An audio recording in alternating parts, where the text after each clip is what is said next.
আজকের ম্যাচও আশা করি তো আমাদের টিম আর্জেন্টিনাও জিতবো। আর বিশেষ করিয়া হয়তোবা গানার একজন তান্ত্রিকে কইছেন যে আর্জেন্টিনা কেপবাদ্রের লগে আড়াই দিবা বা তানোর তান্ত্রিক জাদু দিয়া কিছু একটা করে দিবা। তা আমি মনে করি মেসির উপরে আর কোনো জাদুকর নাই ওয়ার্ল্ড ওয়াইড ফুটবলের ক্ষেত্রে। গানার তান্ত্রিকর কোনো জাদুকরি সব উড়াইয়া দিয়া আজকে আমরা নিশ্চয়ই কেপবাদ্রের লগে জিতবো আশা করি, এবং আমরা আশা রাখি যে ফাইনাল পর্যন্ত যাওয়ার।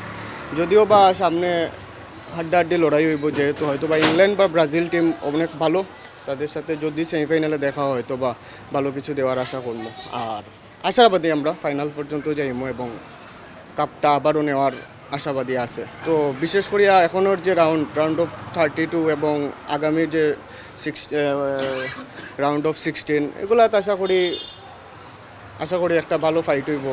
আর আশা করি ছোটো টিম বলতে কোনো কিছু নাই আসলে, যারা ওয়ার্ল্ড কাপও যারা কোয়ালিফাই করে লিছে রাউন্ড অফ 32 এবং আগামী রাউন্ড অফ 16ও যারা গেছে, ছোটো বলতে কোনো টিম নাই। আশা করি সবার সাথে আড্ডা লড়াই করে আমাদের আর্জেন্টিনা আগামী ম্যাচ দ্রুততার সহিত আশা করি ফাইনাল পর্যন্ত পৌঁছি।